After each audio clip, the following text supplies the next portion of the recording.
Hello, Dallas, and hello to all my global viewers. Good morning to Dallas, and welcome to Global Gupshup with your host, Anu. Thank you so much for joining for today's show, and hope you all are keeping well and safe. And first of all, I have to start with congratulating to all devotees of Lord Rama. The golden history was written yesterday with the Bhumi Pujan of Ram Temple at Ayodhya.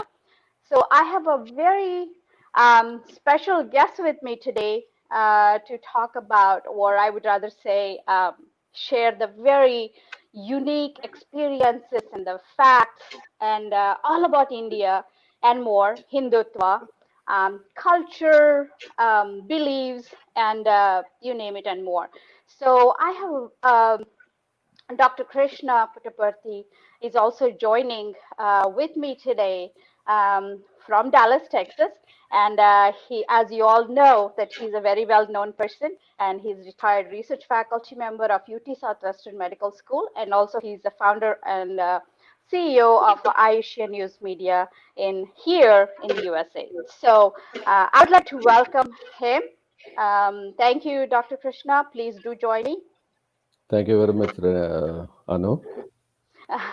And so with us also that we have another very special guest that we all have been waiting for.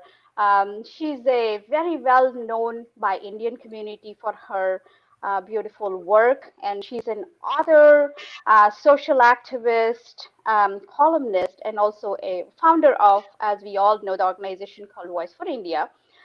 Originally, she's from New Jersey and she loves yoga and Bollywood movies, of course, and she calls herself an Indiophile. So she believes India is her pride, passion, and also pleasure. So she strongly believes and involved in raising her voice against many issues like political and social and bringing awareness about what right thing to do in communities. So without further ado, I would like to welcome Ms. Renee Lynn all the way from New Jersey. Thank you so much. Good morning. How are you? Pleasure Oh, to have you. morning, Ram Ram. Ram Ram. Thank you so much for joining. How are you today this morning? Oh, I'm good. Everything's good. Thank you for having me. It's an honor. Thank you so much. It feels good to be here and chatting with you guys. Thank you. Absolutely. Jai Pleasure is all Jai ours. Shri And Ram. namaste, Ram Ram. Yeah, Yes. Jai Shri Let's Ram. and let's start our show with a little introduction. I know I gave a little brief intro of yours, and there is a lot more to learn about you. So let me start. Just what I introduced to our audience. So tell me more about yourself, like we want to learn. Okay, so yeah, I'm mainly a social political activist, author, columnist, and I'm the founder of Voice for India. So I started Voice for India platform because as a world traveler and traveling all around the world, and my first trip to India back in 2009, I found something in India that was so unique that you don't see in other countries around the world. The hospitality, the simple gestures as namaste and touching your feet, and just the whole the cows, the holy cow. So it really struck the core in me. So it was at that point I had to come back over and over again. I actually became and still am addicted to India. So during the first initial few times I was coming to India, I seen there's a lot of discrimination there. There's a lot of Indian media and the Western international mainstream media. There's a lot of discrimination against the Hindus, and there's also a lot of fake news about India itself for political reasons. So I started the platform for that, to get the truth out, to debunk the narrative, false narrative that's been said about India from the international mainstream media and particular political groups. So I gave my own personal opinions and data research, and actually the Voice for India has grown by leaps and bounds now. So that's just one facet of what Voice for India is and the media and things like that. It's a lot of social work, and so. Well, thank you for such a nice introduction that we learned about, like so a little bit about everything. So let's go a little bit more further into it. And I know that you came from a Christian background. The family is Christians, and also you believe in Catholic, specifically the Christianity, and your family is also coming from that. And so all of it, with all the family members being in that, like, how does it feel to be a Hindu? Like, what made you, what influenced you, like, the changing point in your life that, hey, I want to be a Hindu? Mm-hmm. So yeah, so in Christianity, and there's so many different branches of Christianity, Catholic, Mm-hmm. Baptist, the whole Right. bit. So all of them have the same message that if you don't accept Jesus, you're going to burn in hell forever. And it's a lot of control and manipulation, and it does a lot of shame and guilt, anxiety, depression. So and me myself, I couldn't fathom that if God is about love, then why is he going to burn everybody? That would mean that practically the whole entire world's going to burn in hell and suffer eternity. For me, logically, it didn't make sense. But growing up as a Christian, I really truly believed it. And just going out and preaching the Bible and about Jesus. So I was one of them, I guess to say. Mm-hmm. So my search for the truth and my search as a world traveler, when you travel and you see all these different people and cultures and Right. everything, it really opens your eyes. And then India really opened my eyes. But I became a Hindu and a vegetarian, learning about Indian philosophy and yoga Mm-hmm. before my first trip in India in 2009. So this is going back in 2006. Right. So that's what started the whole thing with that. And it basically what it did to me, it transformed me. And slowly, like little baby steps, I had to wean myself out from what I was Uh, taught and brainwashed and conditioned since I was born. mm-hmm. So little by little, I came out, and it really transformed me. And I guess I can say it gave me wings to fly. It gave me freedom. So it's just the whole philosophy of Hinduism, and being the oldest religion in the world, no founder, just everything was just, and Hinduism is so vast that it would take a millennium for one person to know, the Vedas and, the Bhagavad Gita, like all this knowledge is just, wow, like this The is whole like nine yards. That. mind blowing. It's actually mind blowing. Like, oh my God, it's amazing. Well, that's wonderful to hear. And so, do you think that they meet anywhere, like somewhere, like, even a little bit like the principles, or anywhere like reaching out to an Almighty, that like both the religions meet somewhere, that you see any similarities, differences, or like there is no comparison at all? What do you think? Oh, between Christianity and Hinduism? Uh-huh. Well, yeah, you have the Christianity, the Trinity, and you also have like I guess to say Trinity in Hinduism, not Krishna, Shiva, Vishnu. So and but pretty much it's a lot different, as Hinduism doesn't have a founder, and you can worship Jesus, Shiva, a tree. So it believes all paths lead to God, where in Christianity, it's you have to believe in Jesus only, or you're going to burn in hell. And they teach that Hinduism is demonic, it's evil. Don't go in Hindu temples because you're going to become demon possessed, like all this crazy stuff. So it's really a lot. It's like totally different religions. Scenarios. Right, right. Yeah, I would ask yeah. the same, on the same question to Dr. Krishna. So, what do you think? Like, are there any differences, or do you think they're all like like how you see it? Well, in Hinduism, we have so many gods, but for Christianity, they talk about only that Jesus, whether it is whatever denomination, whether it is a Baptist, whether Catholic or any other, they only pray Jesus. In case of Hindus, we have hundreds and thousands of gods we have it, but still, it is still we are whoever we can use it.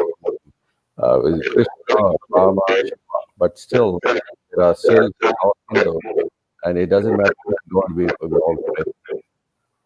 That's Right. what they ask. How come you have so many gods, but that still you're all one? That is the beauty of the Hinduism. Well, thank you.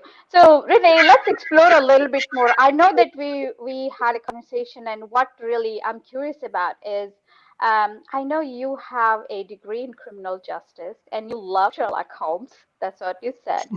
And so let's get to something more sensitive. So, but whenever you are in front of the camera, you used to get panic attacks and anxiety and just completely lost words. So, I mean, it's hard to believe when I see your interviews. Mm-hmm. So, Yeah, actually, even do, myself, I'm like unrecognizable. So, so is this, do you think this is something to do with the Hinduism or your belief or like something confidence that came when you, explored more, changed it? Like what happened? yeah, actually, I think it was a little bit of everything. So, basically, I believe that it was the church that implanted so much fear in me by threatening me to burn in hell, that I'm a sinner and I'm not leading a perfect life according to the Bible, and you better watch out when you leave the house. God might kill you, strike you dead, a bad accident.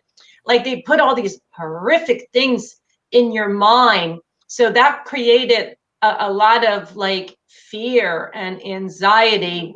So, I would have like anxiety attacks and all of that. So, and extreme fear, like, oh my God, it was horrible. So that's when I found Hinduism and started learning about Indian philosophy. When I said it set me free, I literally mean it set me free because I wasn't bound to the torture no more in my mind. I wasn't. So that torture had left. And again, it's baby steps because it's not like miraculously, it's like bang and Right. everything goes away. Because when you're conditioned and brought like this, it takes time to unwind. And so that's what happened to me. And then slowly, it all disappeared. Disappeared. The Right. anxiety attacks, panic attacks, the fear. And now, I this is going back years ago. I wasn't even afraid to like open my mouth. Now Mhm. it's like no one can shut me up. I'm vocal. I get out there. I protest. I go to on the streets in Delhi here in America, and I protest. I get my voice out there, and and in a way, I feel so relieved and happy and confident and proud that I got through this part of my life that was so horrible, and I look back and I'm like, oh my God, I'm unrecognizable. It's just an amazing feeling, and there's also a lot of other Christians that go through the same thing with the fear and the torture. And in America, if you look, we have a lot of people that are depressed and anxiety. And I think a lot of it has to do with the church, saying you're going to burn in hell forever. And, this is a predominantly Christian country. So, and that's what they preach in the churches. Some are more radical than others. I mean, I've been to radical churches. I've been, you name it, Baptist, evangelical, Pentecostal. I mean, so, and they had some radical sermons there. Like you wouldn't believe, like the brainwashing. Like for instance, I swear you can't make this up. I went to one Pentecostal church, and some lady all of a sudden got on her hands and knees like a wolf, and she started howling like a wolf. I mean, it was crazy. It's like, whoa, what is going on? Is she like brainwashed or what? It's crazy. I'm telling you, it's crazy. And the people, some churches, they literally take the Bible when God told Abraham to take the staff, and then it turned to a snake. I can't remember the. It's been so long since I read the Bible. So some crazy churches, they actually bring snakes, poisonous snakes, in their church, and they do, dances and music. And there's have been pastors have died because this poisonous snake, it's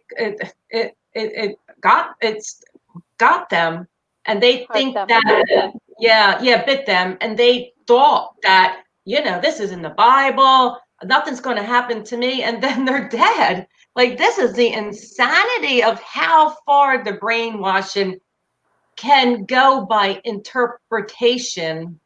Mhm. Renee, I have a question for you. Mhm. Your first visit to India was in February 2009. You totally fell in love with cows and explored many aspects of Vedic rituals and more. You have been a vegetarian since what, 2006? So I'm kind of curious about your thoughts on Pita India or Pita. Oh, Oh, Pita. Pita. Well, Yeah. yeah, actually, the Pita India, they're very discriminative against religions, because for some reason, when a Hindu festival comes, Pita India is very vocal to like ban or say horrible things about a Hindu festival. But when Islamic festivals come, they're hushed. They don't say anything. Now tell me, have you ever been to a Hindu festival that was violent, vicious, bloody? No, it's not like that in Hinduism. It's all about peace and love. But on the other hand, the Islamic festivals, I mean, it's horrific, horrific.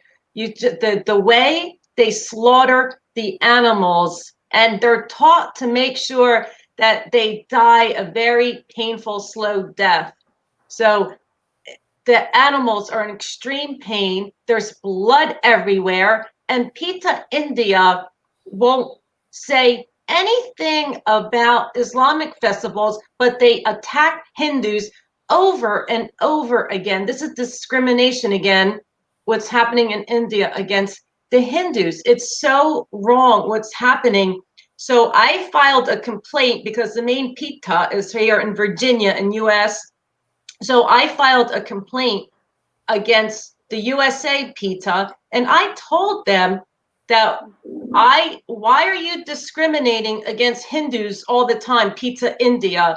Why are you vocal for Hindus festivals, but you never say anything on the Islamic festivals? Are you here to, save all animals, or are you only here in India, to discriminate against one religion, and then Christian and Islamic holidays, fine, do whatever you want. I mean, this is like selective um, Outrageous. discrimination, what they're doing. So I haven't heard back from them yet. So I will say something again to them, because it's not right. It's really horrible what, like, to just point your finger at one group of people but not the other. And when you see in your eyes how peaceful one community is on their holidays and how violent and vicious another one is, clearly you can see. I mean, you have to be blind not to see that. So it just makes me so angry that they do this. So hopefully something will get done to. I'm sure they read my complaint. Maybe they might say something. I don't know, but what we can do is hope for the best.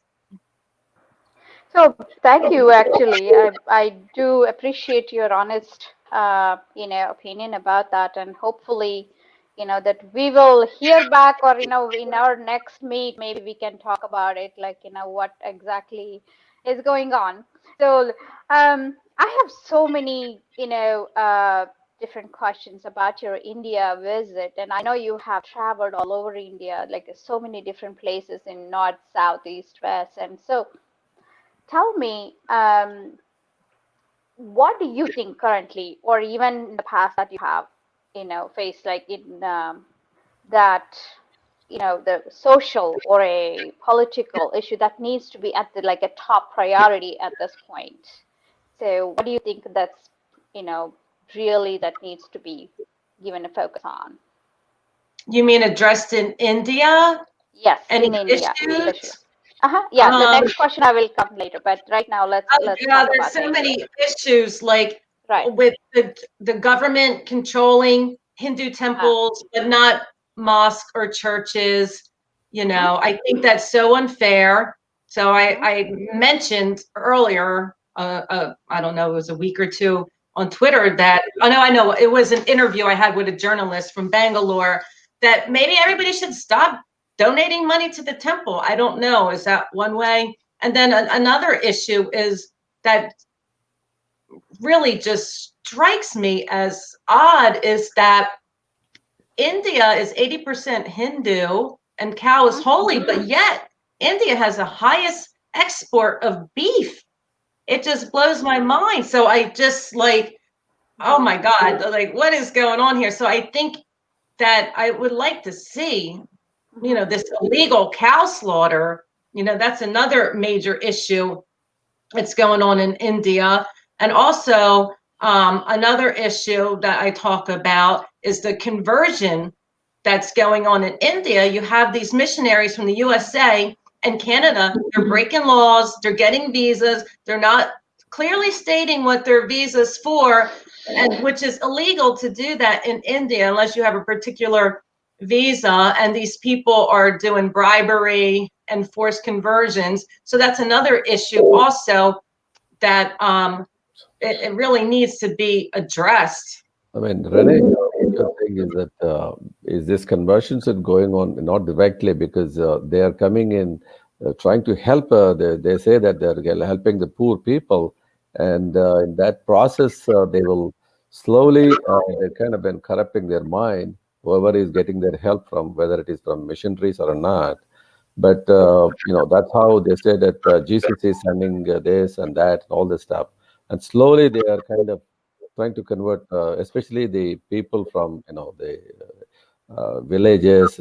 They're targeting a lot of poor people. So, Dr. Krishna, what you're saying is, so the approach has been made in a positive way. So just to enter it, and then it just takes off after that, and then like you really have no control over it because it almost does it like in a benefit of something. So Yes, then because they are going into the especially the poor areas, especially in the, Mhm, let's say, big cities or even small villages. They mhm, go and first help the people, whether mhm, giving some food or or even electronic. They're supplying some up. Sometimes they give even television. All these things. Mhm. They slowly tell that, you see, Jesus is helping you all these things. So mhm, so that the government will come on hard on that. Yeah, you are trying to conversion. So mhm. slowly they are trying to show that it is all coming from the Jesus and Christianity. All these missionaries are they're using all kinds of gimmicks so that they can convert the people because they believe it. Well, actually, I have a question for you because I think we also heard that the other way, also, like, this is a very interesting conversation because do you think we should generalize it in some of them, like rarely, like one or two cases might be different? Because I know that I've heard some of them actually sacrifice themselves for in their services, but I don't know if it is it really matters, like, what we actually just talked about. Renee, I'm going to let you answer that.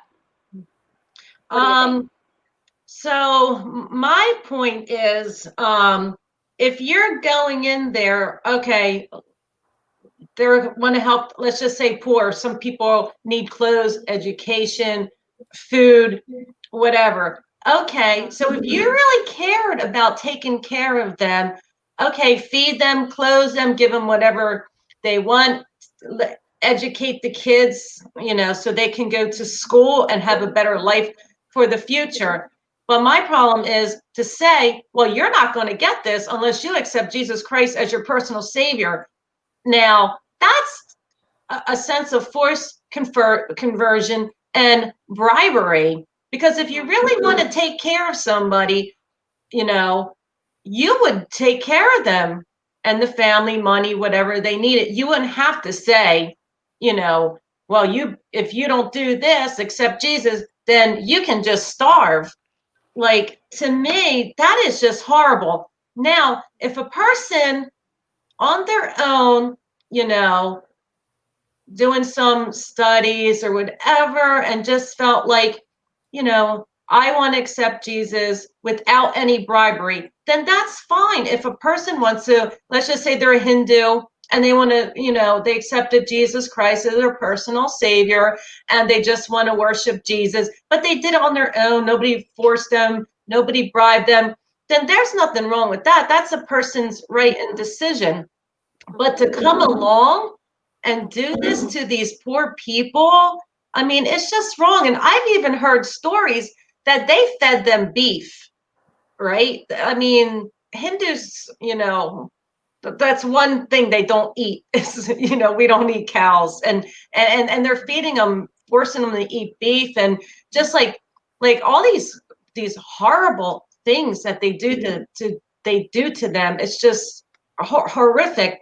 So that's my only issue I have, is let them be who they want to be. Why do you have to force Jesus on them? It's so wrong. And I really do feel bad for them. I mean, I help anybody, here, if I'm in India, feed somebody, that's it.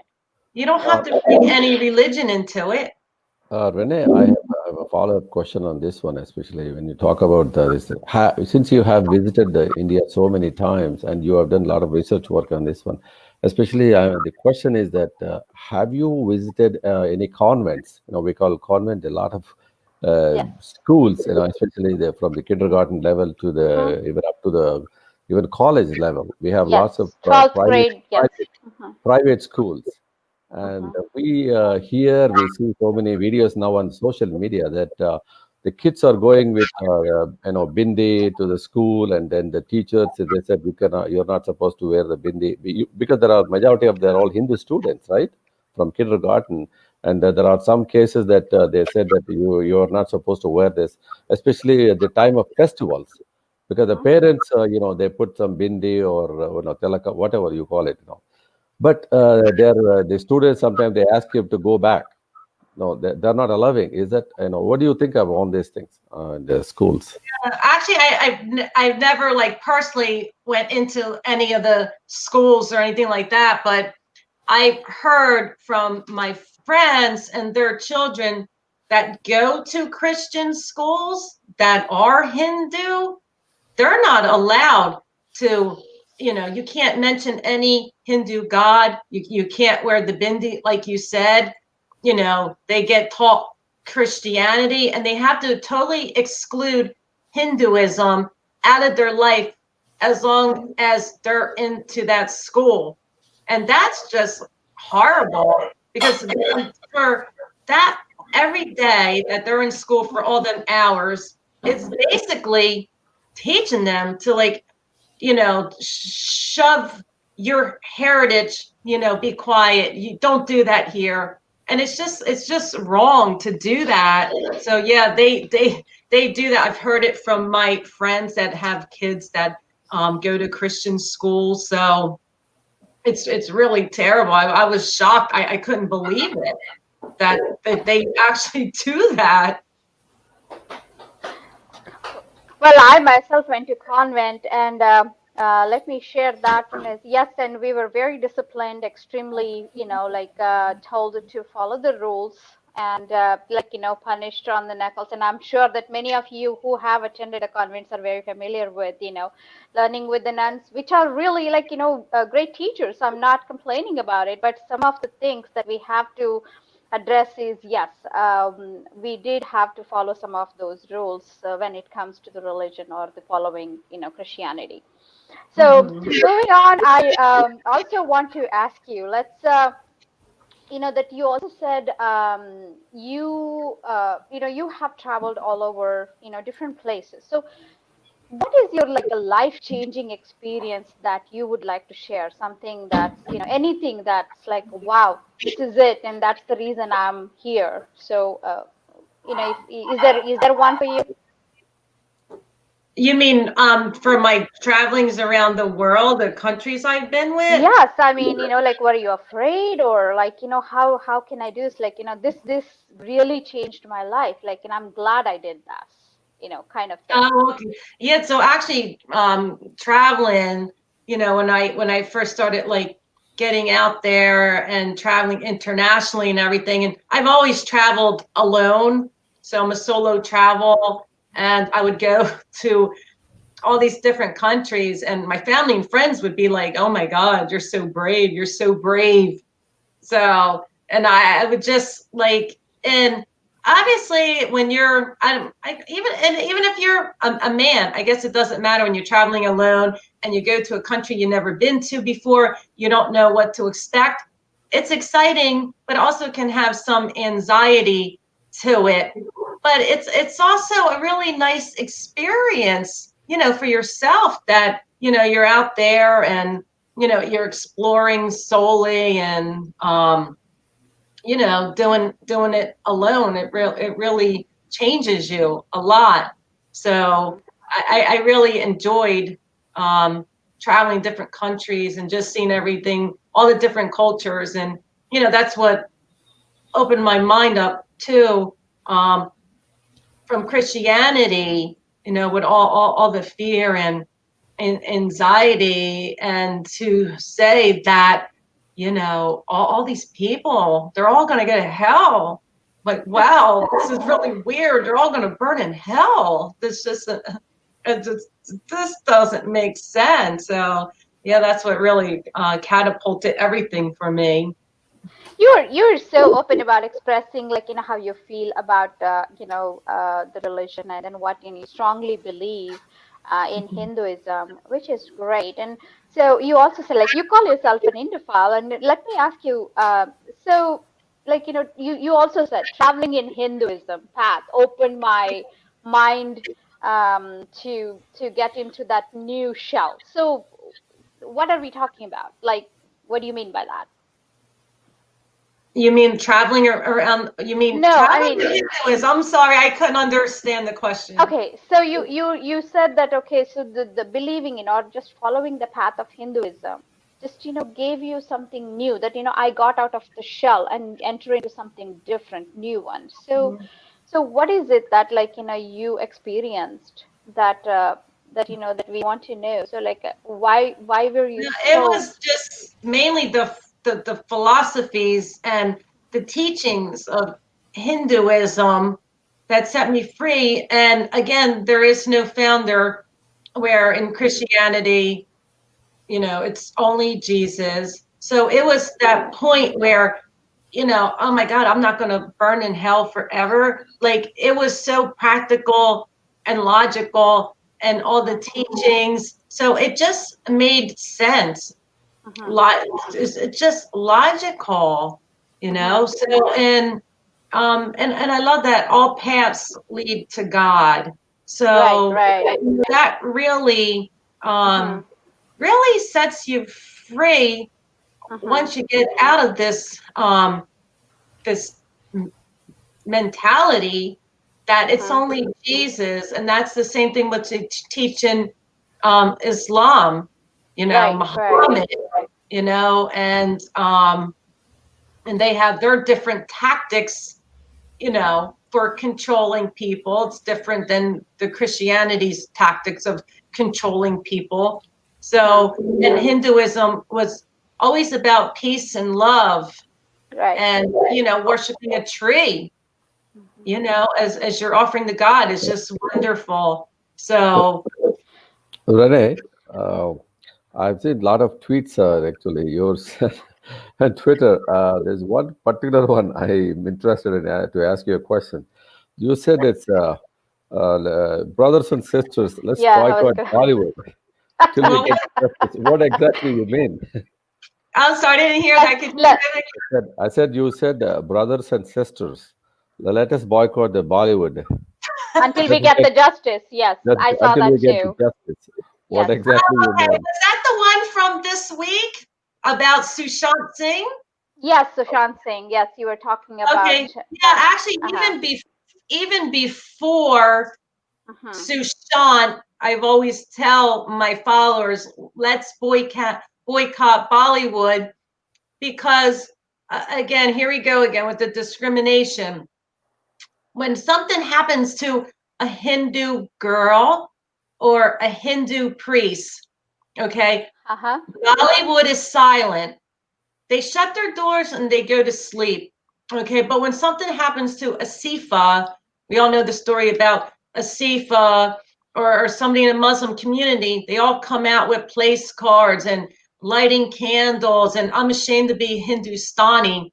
So I always tell my followers, like, look, India is 80% Hindus. Stop watching these stupid movies. They never stand up for you. You know, they have no words to say to you. Why would you give them your money? For the heck with these people. Look how discriminating they are. They bash Hindu gods in their movies like PK. They have no respect for the Hindu culture and Hindu gods. They hurt Hindu sentiments all the time. I mean, they continuously have a record of doing this over and over and over. And if you keep giving them your money over and over and over, it's not going to stop. So, in order to stop it, stop supporting them. Go unfollow them everywhere on Facebook and Twitter. Stop giving them your money. That's one way of controlling this. And now with Sushant, they're all quiet. Nobody wants to say anything. And obviously, there's a lot of um, criminative investigation that's been going on that clearly kind of looks like he was killed. And I believe it's the Mumbai police didn't want to investigate it, but now um, they're investigating it. Because So it Supreme was, Court has called, Supreme Court has said that it needs to be a CBI yeah. Now investigation. they're doing the CBI Yes. for Sean because it seems like he was murdered. But here we go again. Bollywood is all silent. They don't want to say anything. Like it's like, and I always say like, even like I've always liked a few Bollywood stars like Akshay Kumar. He always stood up for the Hindus and RJ, but now they made me angry because now they're even silent with Sushant.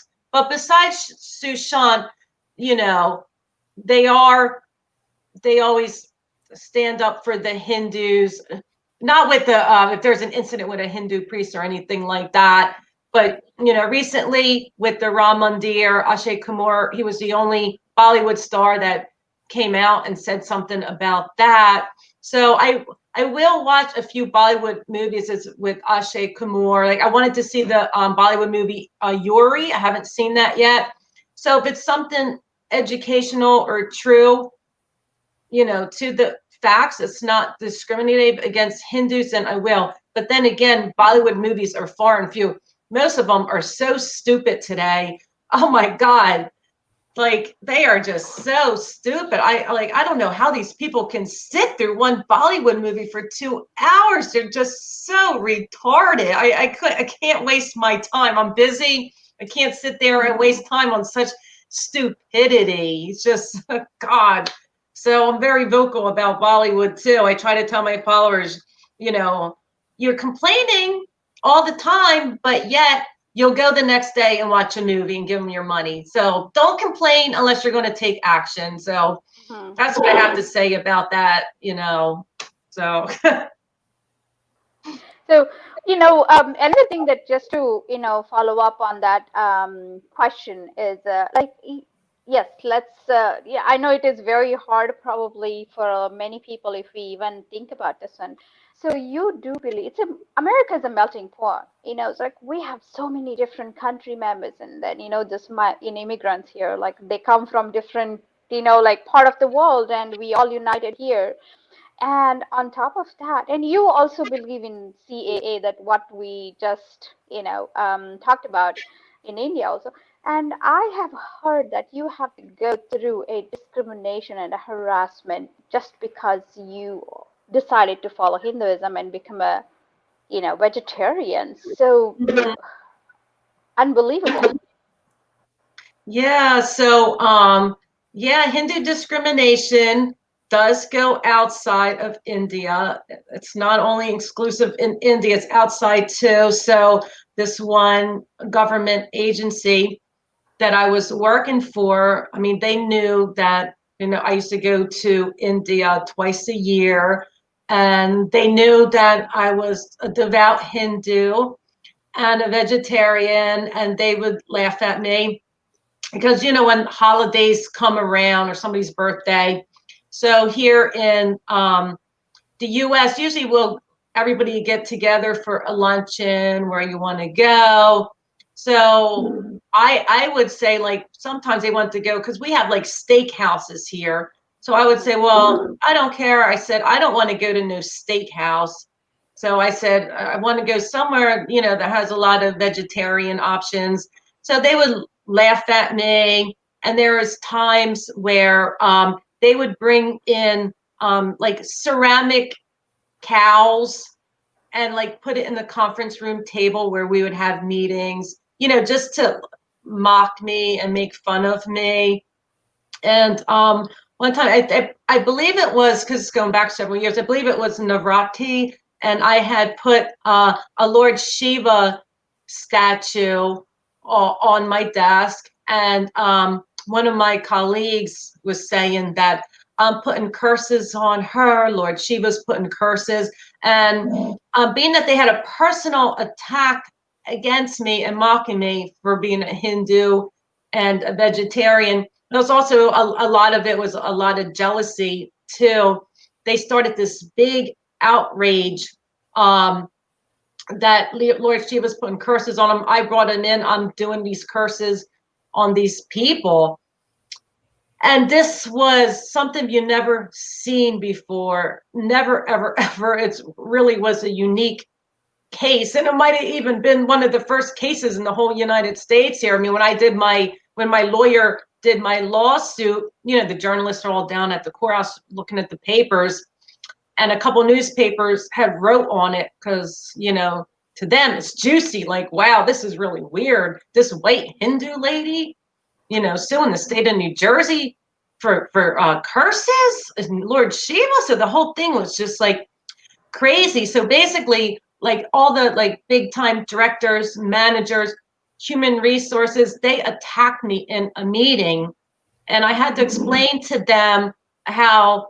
So I had to do it simply because they don't know in depth about Hinduism, that Lord, just look at Lord Shiva like Lord Jesus. Okay, it's like that similarity.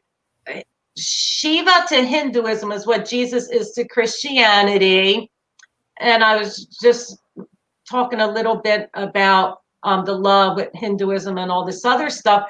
But they knew, they just wanted to personally attack me. And it was like really, really crazy. I never even seen anything like this in my life. So the director had said to me at the end, he said, I want you to take that Lord Shiva off your desk and never bring it back here again.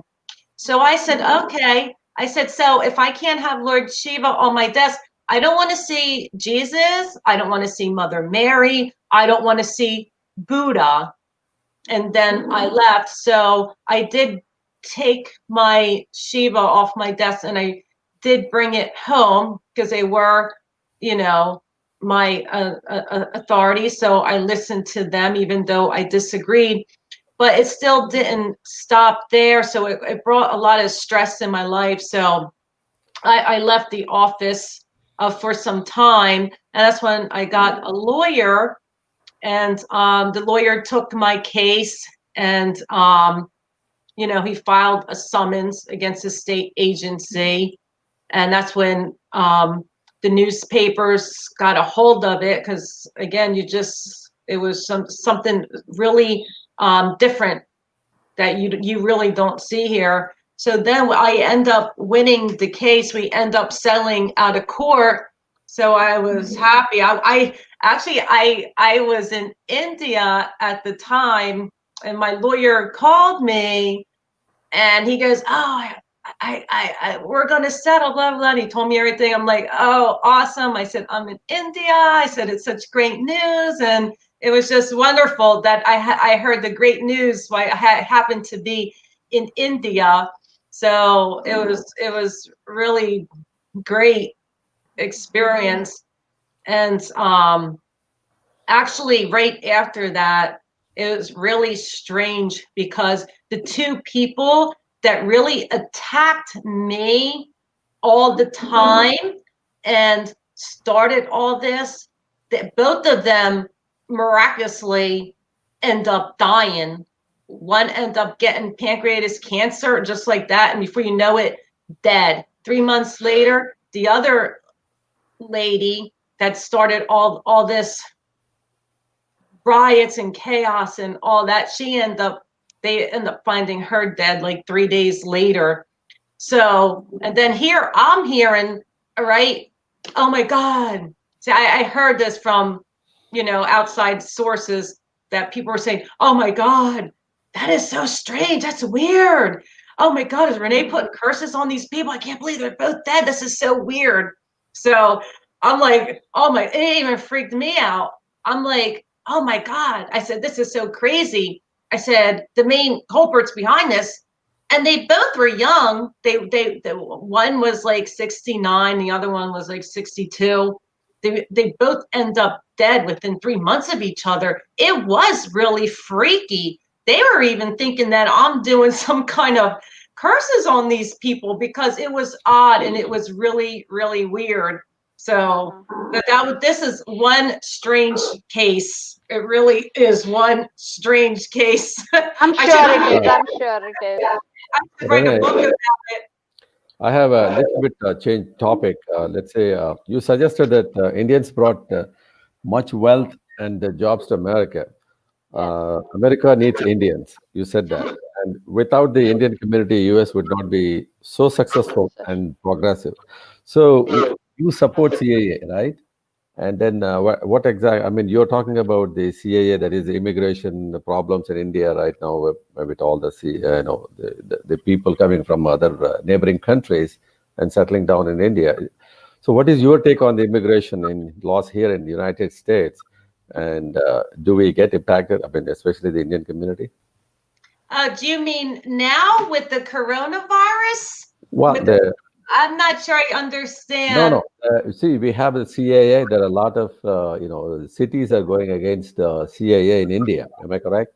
Oh, the Uh, yeah. Citizenship Amendment Act. Yes. Yeah. So what do you think about this CAA in India right now? No, I'm all for the Citizenship Amendment Act, because it's just an awesome legislation that Modi and Amit did, because here we have Hindus, Christians, Jewish people that are dying. They're disappearing in these countries. They are being slaughtered in these predominantly Islamic countries.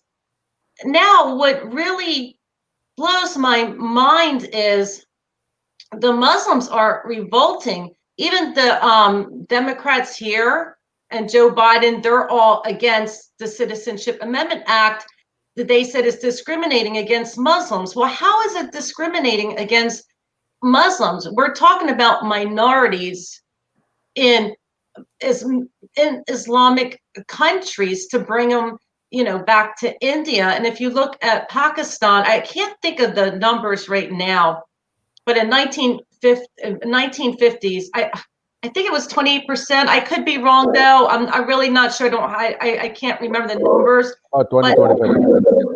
yeah, In but now 1950, with it's the like, separation. Yeah. oh my God, where's all the Hindus? They're practically disappeared. Where are they? They're killing them. They're slaughtering them. If they don't convert to Islam, they are dead. And also the Christians too. They're killing them. And look at the Hindu temples in Pakistan. There might be what, a dozen standing, and they're even the Christians are under. I see so many videos too of the Christians that are being slaughtered. I mean, the horrific things that are happening to the minorities, it's really devastating. And it just blows my mind how people can say that it's so racist and it's so discriminative. And oh my God, we're talking about human rights here. I mean, you can see that the minorities are disappearing in these predominantly Islamic countries. You would think that, you know, let them come back to India where they're safe. You know, they're willing to take them. So it just blows my mind. And even the Democrats here, they're always fighting against the Citizenship Amendment Act. They're calling Modi a racist. They're calling him a fascist. And oh God, it's just so me and my Indians, we go to protests supporting CAA. Renee, top of this CIA, the topic, there are lots of cities that they're kind of for passing the resolutions on the CAA and NCB. What you think that makes any difference in area? What they're passing all the resolutions in like, recently in Seattle and somewhere in Michigan and Wisconsin. Why do they passing the all kinds of anti-resolutions on the CAA and especially in India? A lot of these Democrats, they're run and paid for by Islamic organizations. So and it's so weird. They have, it's not just Modi, it's Trump. Anything he does, they attack. They call Trump a racist. They call Trump a fascist. Just like Modi. Modi's a racist. Modi's a fascist. You know, that's why I'm doing a lot of campaigning now for Trump and the Republicans. I'm working with some Indian Americans here because Trump definitely has to win the election, and we need to flip from these Democratic states to Republicans because anything Trump and Modi, they are the biggest Trump and Modi haters you'll ever see in your life. They protest against everything. I mean, these people are just crazy. They're paid for by Islamic organizations. Anything that's against Muslims, you know, here they come. Now, Joe Biden just did a commercial saying that he wants to put Islam in the schools here. I mean, we can even go to church. You know, they're always saying something. We can't even say Merry Christmas, you know, but we can have Islam taught in schools. But to be politically correct, we can't say Merry Christmas. I mean, this is like the insanity with these Democrats and how they're always protesting against anything they think that goes against Muslims. This is really a very like a connective question to this one is like compared to that one. So we recently faced this the Black Lives Matter. So what's your thought on that? Like how do we justify that, like with all these going on? Mm-hmm. Well, there you go again. Now, this was started, the Democrats are all behind these riots with George Soros. So Black Lives Matter, I believe it was started back in 2011 from 3 Black women, but the mastermind behind this is George Soros. Now, when George Floyd died, here they come, all this protesting, and now it's gotten so bad and out of hand. They want these riots. They want all this chaos, all this anarchy, and they're tearing down businesses. They have no respect at all, and they're doing it, and they're all in Democratic run cities, states, and they want to tear down the country. They want to make it look like Trump started all this. Here we go again. He's a racist. He's a fascist. And George Soros, he pays. He's given all these predominantly Democratic people that are running for Congress in the state, funding all this money so the Democrats get in, funding all this money so they can try to get Trump out of office because they want the power back, and they will do anything to do the power to get the power back. So they're causing all this chaos and riot to make Trump look bad, to make him look like a racist, to make him look like a fascist, trying to change people's mind so they think that Trump is a racist and a fascist, and they have no respect. And these Democrat mayors and governors are allowing this to happen. What about these mom and pop businesses? This is their life. This is their life, and they're allowing this to happen all because they want power back.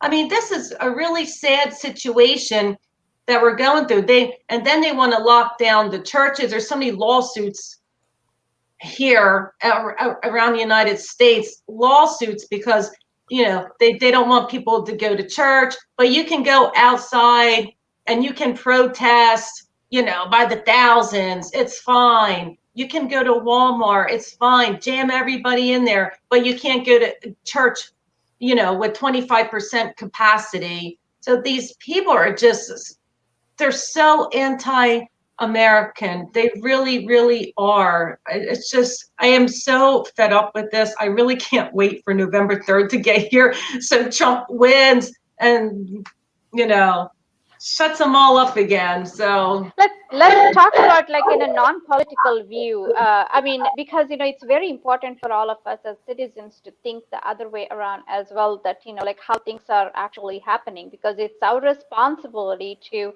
judge things very fairly. And so if it was not for a Democratic or even for a Republican, let's leave the political views out. So as a citizen of United States, like what do you think? Because all of us are in the same boat, we are all in the same basket, that like we have to think just like what exactly is this one, should we support it or not? So do you think what happened was wrong, or do you think that just the event itself that I'm talking about with no connections at all?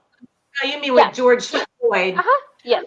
Yeah. So they're saying that here we go again. A white cop kills a black man. So they have this, they're trying to portray this, that cops are bad. Look, another white cop killed a black man. But they never talk about the black on black crimes. They Mm-hmm. won't talk about that. We need the police here in America. They want to defund the police, but they won't talk about most of the people that are in prison in America are black. They only want to bring up the issue when it's white person or a white cop killing a black person, which they're there, but not in abundance. But they won't talk about the black on black crimes because it hurts their narrative. So, and now I don't know. Supposedly they came out with footage that with this whole George Floyd. I didn't Right. see. I just heard something that it was that the police officer didn't, I guess, suffocate him or whatever. I'm not really too sure. I just heard somebody had mentioned that to me. I didn't get a chance to really delve into it, so I don't know. But yeah, so Yeah, I mean, that's thank you. That's being honest for that. And so like with this one also, like I know that you let's go, and we have time so for some more that we can talk about your books, because those that also is very exciting for me to talk about, because the one that you wrote that has become really a very talk of the town for that book. So one is on Prime Minister Narendra Modi, and then India stripped, about the how manipulative the medias are taking over, to give what only they want other people to hear and nothing else, and not giving what a real India is. So let's explore a little bit about it, because we want to know what influenced you, or what actually inspired you to write this India script as well as the other books. So we want to hear about that. Okay, so India stripped. When I first came to India in 2009, and then I started coming back twice a year, Mhm, I started hearing and mhm, reading all this fake news about India from the mainstream international media, and all these surveys, how India is the most dangerous country in the world for women, it's a rape capital, and just all these, and how they only show India in a really dark, negative light. They never show India as the magnificent, wonderful country that it is. They only show you like Mumbai, the red district, the slums, and things like that. They don't show you all the beautiful history and culture and all how amazing India is. So, and I would read things how women wanted to come to India, and I would read the comments, and people would say, "Oh, don't go to India; you'll never make it out alive." I'm like, "Oh my God, you got to be kidding me! This is far from the truth." But because they're brainwashed from the media and these fake surveys, they actually believe it. So I got so angry. I'm like, "No, this is not true." So that's how I started India Strip, from my own personal journey, traveling alone, been to India so many times, day, night, train, bus, etc., and how safe it was, and the hospitality, and how I was treated there compared to other countries. And then my research, I done research, my data and statistics, India compared to other countries. So that's why I put that book together. So it's a little bit, research data and, my own personal experience in India. So people can know the truth about India, that, the media, they paint, we all know the media says a lot of things for their own political agenda. And so that's what started me to write India Stripped, because it just, even I get so angry when I read these horrible things about India, and people are saying these horrible things about India. It's not true, but mhm. people believe it. They actually believe it to be like that. And it's really, really sad. Renee, I have a question about. Actually, it's not a question about your reaction about the showing the Ram Mandir yesterday on the Times Square, and I heard that there were some organizations wants to block it to show it on a big screens in the Times Square, and there was a lot It of pictures happened. coming out of it. They were showing they did show the Ram Mandir picture and Sri Ram and everything. So what is your reaction on that? Oh, that they end up showing the Showing ROM. that. Yes. Yeah, so it was crazy that these I guess Islamic organizations, they tried to stop, this big, wonderful, like, this is like a historical event, and they tried to stop it and cause chaos. And actually there was groups there protesting, you know again, saying Modi's a terrorist, RSS is fascist, and they're just out there with their I forget their speakers, and they got their signs, and they're on one side as always. And even when I went to New York City with the Citizenship Amendment Act, it is the same way. We had all our signs, and then the Islamic community group, they were over there protesting with their signs. So every time when there's a nice Hindu festival or function, they come out and they say horrible things about Modi and India, and India's fastest country and Modi's racist and RSS is this and oh my God, it was just crazy. So they were blocking actually the actual event that was broadcasted live on a big screen that everyone get to see that how wonderful moment that everyone experienced after such like what 500 years, that just a dream coming true. Oh God, I And wish there is I was in India. Oh my God, I wish I was in India. But next time I come to India, oh my God, that's going In to fact, be on my top of the list. Stop, iota, definitely. Oh God, I was like, oh, I wish I was in India right now. Oh, it's just yes, been we so. all did. I Yeah, in it know, is. fact, just like so magical. It is. Renee, It was yesterday there were definitely hundreds of magical. people in the Times Square. In fact, celebrating the Sri Ram Mandir Hmm. yesterday in the Times Square area. You can, I mean, I saw hundreds of people were there and showing Sri Ram big cutouts and everything, and they were celebrating like a festival yesterday Yeah, in you Times know Square.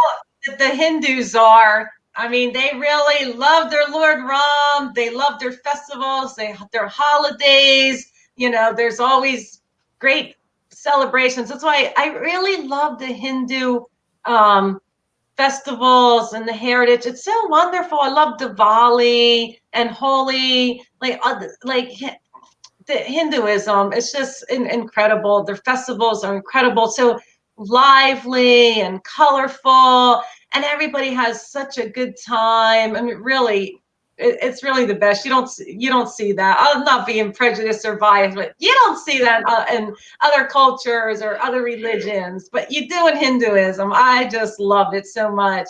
It they It they it just shows. It shows in your expression actually, like how happy you are to talk about it. Even that it is like I can feel your emotion when you said that. The Hindu rituals and the festivals. Yes, they are very colorful, very meaningful, and also very informative as well as innovative. So just and the bringing Hindus everyone peace. Yeah, and the Hindus are so proud of their heritage and their gods, and oh my God, it's just it's awesome. It really is. Renee, there is another thing that we have to be very proud about Hinduism is it respects every other religion for what they are, and they never ever put any restrictions about, it has to be this way, because that is the wonderful thing about Hinduism.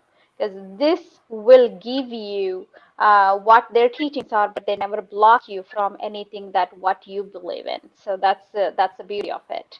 So Oh my God, yeah, I know. You see these Christians and they try so hard to change your mind. And like sometimes, you just get like aggravated. Where you're right with Hinduism, they just respect everybody. Like, and even me, sometimes I have Jehovah Witnesses coming to my door, and I told them over and over again, no, please.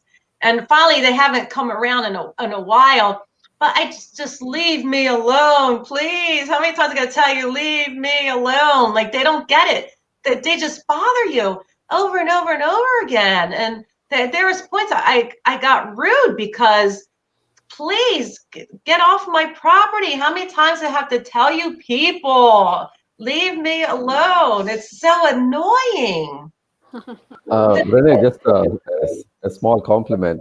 When I was actually looking at the Google, American converted to Hinduism, along with the celebrities, your pictures also pop up. And it's wow. I said, wow, along with Julia Roberts and Oh other yeah, other I Hollywood know. celebrities. Somebody in India wrote that. I'm like, oh wow, thank you for putting me on this scale with Julia Roberts. I love Yes, that. Yeah, I and saw. David Frawley is in there. I love David Frawley. Yes, Deborah Frawley, and of course, I had an opportunity to see him also here in Dallas. He came to that, and also, of course, he's not American. You might be knowing the one of the French man. Also, he's really fighting for Hinduism, just like you. Oh what yeah, a friend. wonderful thing to know. Yeah. So I was really happy to see you along with Julia Roberts. Absolutely. Oh yeah, Absolutely. that's nice. It makes me feel so good. I'm classified on the level of Julia Roberts. Wow, that's awesome. Hey, Rhea, before we leave, just let's talk a little bit about, like, because I know that this is also very this something curious that is, what is that? Why did you want to write something about, Honorable Prime Minister Modi? So look, what is it that really that you wanted to convey the message through that book to Hinduism or a Hindus or even a country of India? Mhm. I just love Narendra Modi ji, and he's such a spiritual man. So I hear all this, like, even one friend of mine, she says, oh, he's an evil, evil man. He's a snake in the grass. And you hear all these people, and I'm like, are you kidding me? So I'm like, no, I want to write a book. And it's like, I know what I'm reading. And like, you just know somebody. He's such a spiritual man. So when I was writing my book and doing research, I was like, wow, I wasn't even taken back. I'm like, wow, what an amazing, amazing man he is, and such a spiritual man and leader. It was amazing. So I wanted to get the book out for my love for Modi ji, my love for all the work he's done in India. I really appreciate the toilet thing that he's done, toilets everywhere in India now, because that was a big problem for women. And if you're traveling, going around, it's like, oh my God. And I love that project that he did, and cleaning up India. I mean, he's done things that no other prime minister has done. So I just wanted to get that out there. Even if a Modi hater did read it, maybe it might open their eyes, you know, to see the reality. He's a great leader. He's a spiritual leader, and it just blows my mind that people can say, that he's an evil man. I'm like, wow, like that's really, really harsh statement to make. And a lot of it I wrote in there about all the schemes and everything he's doing. It's just incredible, and so much. So people might not be aware of it, things that they can get. So that's all in there. So it's a little bit of everything: his life growing up, his spiritual life, things he's done for a leader in other countries, and all throughout India, the things that he's doing for the citizens. So he's really a great prime minister. So I just get flabbergasted when I hear people call him the devil. I'm like, really? I'm like, oh my God, what's wrong with these people? Then again, people say that about Trump too. So they say horrible things about Trump. I'm like, come on, he's the best president we've ever had. This guy, he has guts. He'll come right out. He's not afraid like the other past presidents. And it's so funny. Like a lot of people like, oh, Obama. Oh, I loved Obama.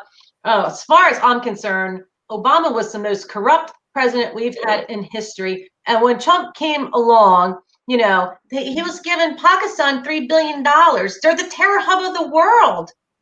Trump stopped that, feeding all these Islamic countries.